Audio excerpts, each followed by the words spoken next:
Good evening, Detroit. It's so beautiful. Thank you so much, everyone who's here, who came out. This is extraordinary. This theater is amazing. I want to come watch every episode in here.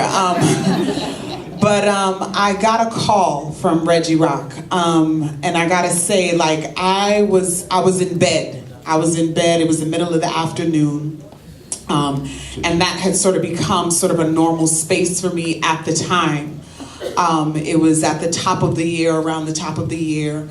And I was in what we call our pilot season in the industry, where we're auditioning for all of the new shows that people are rolling out and developing. And it's sort of, you know, this process that consumes all actors in LA from the months of like January into like April.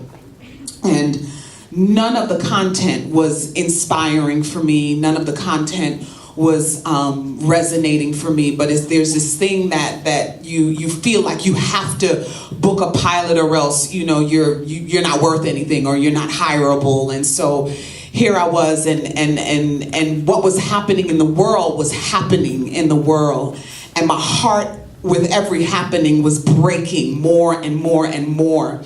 And as you mentioned, yes, I've been in every show that required a no-nonsense law enforcement officer to be there. But there was nothing that really that resonated with me and made me feel purposeful. And so I was not having a good day and not completely inspired by these auditions that I was auditioning for. And so I was in bed. And my phone rings, and across it, the name is Reggie Rock. You know, Reggie just goes over everybody. He don't call the agency, he don't call the studio, he just calls me.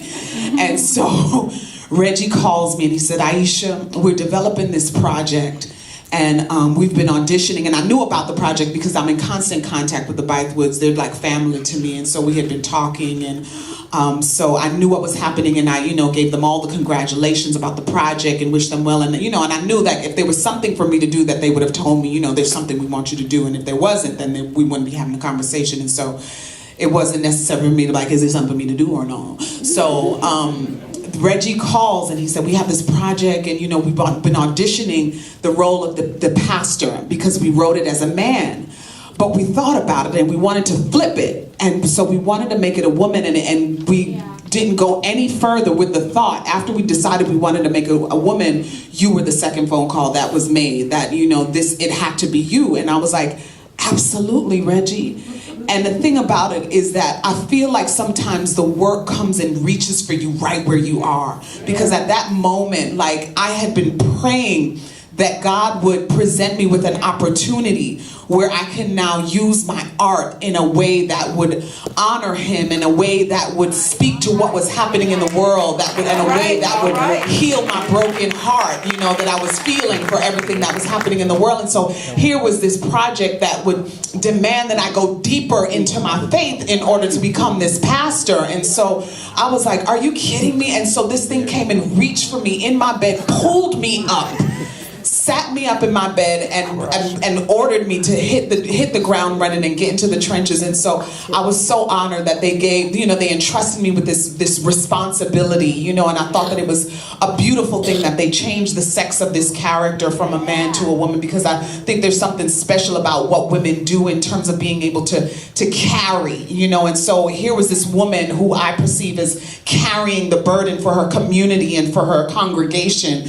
And so I think that is something that, you know, she's able to articulate as Pastor Janae, and I couldn't be more grateful for the Bythewoods for this opportunity. Now you know you're good when they changed the sex of the character. And Reggie said that from that moment he was writing everything for Aisha. You're talking about some serious partnership there. So give it up for the changing of the sex.